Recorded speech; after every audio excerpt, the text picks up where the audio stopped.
का पैसा एक सुरक्षित बैंक में है। पुलिस और बैटमैन का प्लान है कि सभी बैंकों पर एक साथ छापा मारेंगे और अंडरवर्ल्ड का सारा पैसा जब्त कर लेंगे। जेम्स गार्डर जो एक टॉप पुलिस ऑफिसर है, इस प्लान के लिए डीए हार्वे डेंट के पास जाता है। हार्वे डेंट बहुत ही ईमानदार वकील है जो गोथम सिटी से क्राइम खत्म करना चाहता है। गार्डर व्हाइट मनी में कन्वर्ट होता है। हार्वे डेंट मदद करने के लिए तैयार हो जाता है।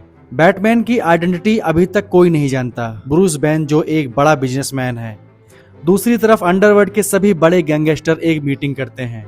जोकर टीवी पर आकर उन्हें चैलेंज देता है। वह कहता है कि बैंक रॉबरी में जो पैसा चोरी हुआ वो मेरा था। पुलिस मुझे टारगेट कर रही थी लेकिन उन्होंने प्लान बनाकर पैसे बचा लिए। जितना तुम्हारे पास है, all the money that you have. Joker अपने कोर्ट में बम दिखाता है और कहता है कि एक थ्रेड खींचने से सब उड़ जाएंगे। सब डर जाते हैं, फिर भी एक गैंगस्टर कॉन्ट्रैक्ट देता है। बैटमैन को मारने वाले को बहुत पैसा मिलेगा। जोकर अपना नंबर देकर चला जाता है। दूसरी तरफ बैटमैन, हार्वे डेंट और जेम्स गार्डन मिलते हैं। उन्हें ब्रूस वेन एक पार्टी रखता है जहां हार्वे डेंट को सबके सामने अप्रिशिएट किया जाता है क्योंकि उन्होंने कई क्रिमिनल्स को जेल भेजा है। अब जोकर पार्टी में घुस आता है। वो हार्वे डेंट को ढूंढ रहा होता है। जोकर कहता है कि हार्वे डेंट की बढ़ता है। बैटमैन अपनी मजबूत सूट की वजह से दोनों को बचा लेता है। जोकर अब शहर के मेयर को टारगेट करता है। मेयर की परेड के दौरान जोकर हमला करता है। जेम्स गार्डन मेयर को बचाने के लिए खुद को कुर्बान कर देता है। एक्चुअल में वो बच जाता है, जो मूवी के लास्ट में आपको पता चलेगा। यहाँ स्टोरी आपको थोड़ा सा कंफ्यूज कर सकती है। हार्वे डेंट जोकर के बारे में जानकारी हासिल करने की कोशिश करता है। एक आदमी बैटमैन को बताता है कि जोकर के पास कोई नियम नहीं है। वो ना पैसे चाहता है ना कुछ और, बस बिल्कुल बेखौफ और खतरनाक क्लोज कर दो,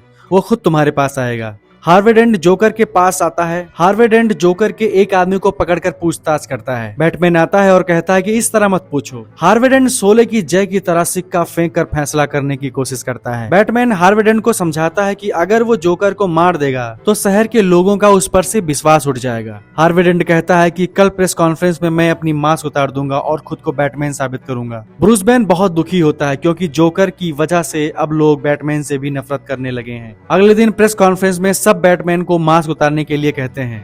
ब्रूस वेन बहुत दुखी होता है क्योंकि जोकर की वजह से लोग अब बैटमैन के खिलाफ हो रहे हैं। ब्रूस वेन भीड़ में खड़ा होता है और आगे आने ही वाला होता है।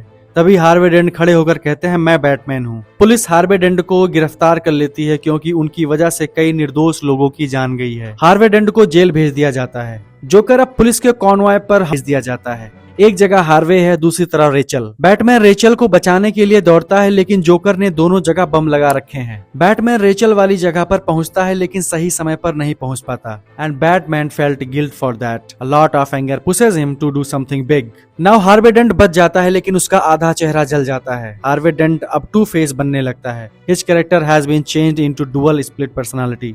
वो अपनी क्वाइन पर अपने लाइफ के सिक्का फेंककर फैसले लेता है। वो रेचल की मौत का बदला लेना चाहता है। बैटमैन पूरे शहर में जोकर को खोज रहा है। जोकर ने 2 फेरीज में लोगों को हॉस्टेज बना लिया। जेम्स कहता है कि हम हार गए।